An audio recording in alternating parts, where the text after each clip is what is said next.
Hi there, I'm Dr. Noel Nelson, and it's my pleasure to share a few thoughts with you today. Some uplifting, inspiring, and practical tips to help you find greater happiness and success in your life. Today's topic: the pull of the familiar. You've been going along just fine. Things are great with your partner, and you think, wow, this is really neat. This is terrific. And it is. But you start feeling antsy, a little anxious, although you don't see any reason for being anxious, so you just push it away. And then something happens, some little thing. They forget to take the trash out or leave their dishes in the sink, and wham! Suddenly you're in the middle of World War III. And then, things calm down.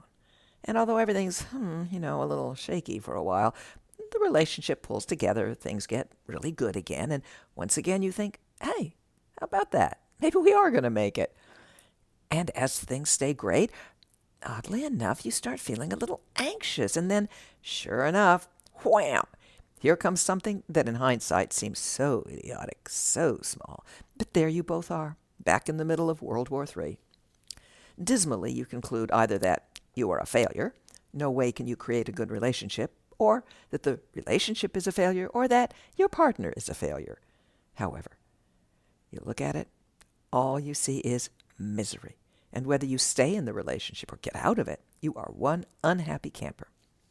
What to do? Well, first to notice that maybe you're wrong. Maybe there isn't failure here at all. Maybe the whole problem is you're not used to success. You see, most of us are far more familiar with what to do in the event of a disaster than we are with what to do in the face of happiness. I mean, come on. How much training did you get in school on how to deal with successful relationships and the maintenance of happiness? How many articles in today's magazines or online are devoted to this idea? How often did your parents lecture you on the subject? How many seminars, TV shows, etc.? Blogs? None. Oh, okay, maybe an article here or there, but the vast preponderance of the emphasis in our culture is on problems. What to do when your relationship is on the rocks. And certainly, that's extremely important. But you also need to know what to do with the success and happiness of your relationship.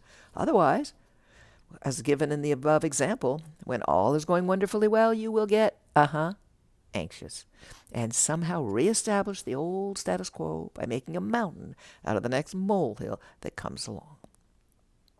This is because of the pull of the familiar.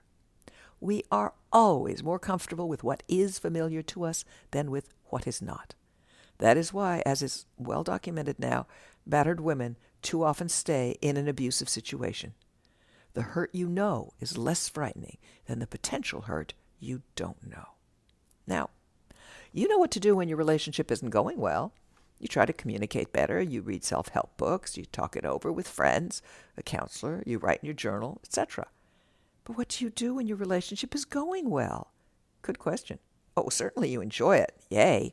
But how do you grow from there?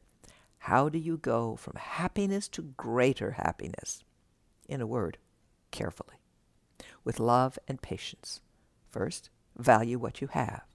Then look for more and more to value and appreciate, both within the relationship and within your partner. The quickest way to lose a relationship is to stop valuing it.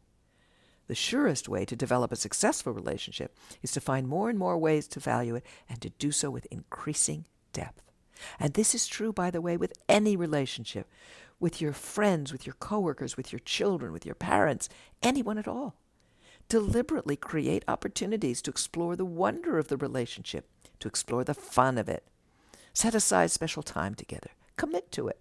Make plans to do special things together. Give the relationship importance. Treat your partner as special all the time. Express your appreciation of them openly. Often, never take the happiness for granted. Does this mean ignore whatever problems arise? No, of course not. But don't ignore the happiness either. When you get that funny, weird sort of anxiety, things are going too well, when the other shoe's going to drop, work with yourself. Let yourself know your anxiety is simply coming out of the unfamiliarity of happiness. And guess what? There doesn't have to be another shoe. Thank you for listening to Up. And check out my new book, I survived COVID-19. What now? Finding happiness and success in a post-COVID world. If you'd like more uplifting, inspiring, practical tips and techniques, as well as my website, noelnelson.com. Or take a look at my Meet the Amazings Facebook page. And until next time, be well and take care.